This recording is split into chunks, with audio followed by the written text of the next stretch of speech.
ઓમ શ્રી પરમાત્મને નમઃ. શ્રીમદ્ ભગવદ્ ગીતા અધ્યાય 15 પુરુષોત્તમ યોગનો આજે આપણે શ્લોક ક્રમાંક 5 સમજીએ. જે મહાપુરુષો આદિપુરુષ પરમાત્માને શરણે થઈને પરમપદને પ્રાપ્ત થાય છે તેઓના લક્ષણોનું વર્ણન આ શ્લોકમાં ભગવાને કર્યું છે. તો ચાલો આપણે શ્લોક જોઈએ અને પછી ગુજરાતી ભાષાંતરના માધ્યમથી જાણીશું કે ભગવાન શું કહે છે. શ્રી ભગવાન ઉવાચ નિર્વાણ મોહા ચિત્તસંગ દોષા અધ્યાત્મનિત્યા વિનિવૃત્ત કામાહ દ્વંદ્વૈર્વિમુક્તા સુખ દુઃખ સંજ્ઞૈર ગચ્છન્ત મૂઢાઃ પદમવ્યયં તત.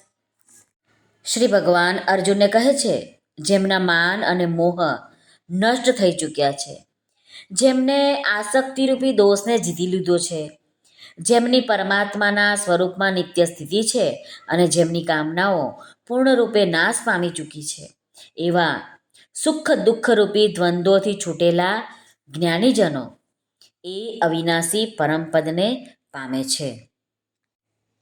રામસુખદાસજી મહારાજ વર્ણવે છે તે આપણે સાંભળીએ. નિર્માન મોહ એટલે કે જેના મોહ અને માન નષ્ટ થઈ ચૂક્યા છે.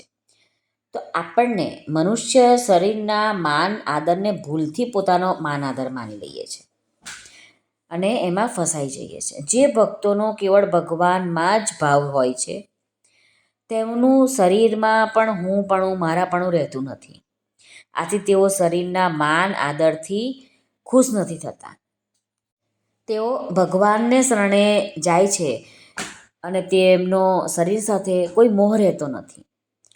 પછી માન અને આદરની ઈચ્છા જ તેમના કેવી રીતે થાય? ચિત્ત સંગ દોષાહ ભગવાનમાં આકર્ષણ થવું એ પ્રેમ અને સંસારમાં આકર્ષણ થવું તે આસક્તિ કહેવાય. મમતા, સ્પૃહા, વાસણા, આશા આ બધા દોષો આસક્તિને કારણે જ થાય છે. ભગવાનને જ પરાયણ થવાને કારણે ભક્તોની સાંસારિક ભોગોમાં આસક્તિ રહેતી નથી અને આસક્તિ ન રહેવાને કારણે જ ભક્ત મોહ, મમતા આ બધાથી દૂર થઈ જાય છે.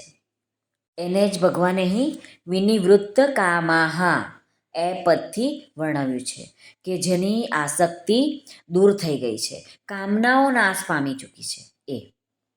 હવે આગળ ભગવાન કહે છે અધ્યાત્મ નિત્યાહ ભગવાનને શરણે જવાથી ભક્તની અહંતા બદલાઈ જાય છે. હું ભગવાનનો છું અને ભગવાન મારા છે. હું સંસારનો નથી અને સંસાર મારો નથી. આવી રીતે બદલાઈ જાય છે. જેવી મનુષ્યની અહંતા હોય છે તેની સ્થિતિ ત્યાં જ હોય છે.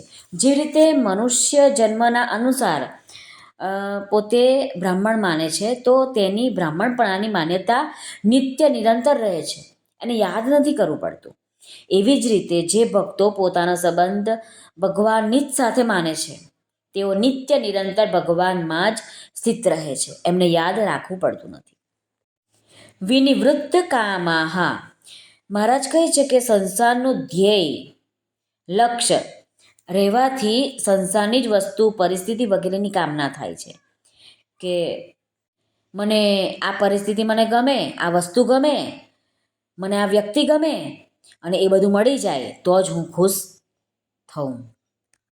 પરંતુ જે ભક્તોનો સંસારની વસ્તુ સાથે સંબંધ દૂર થઈ જાય છે અને ભગવાનની સાથે સંબંધ જોડાઈ જાય છે તે આ સંસારની કામનાઓથી રહિત થઈ જાય છે અને કશી રહેતી જ નથી કામના.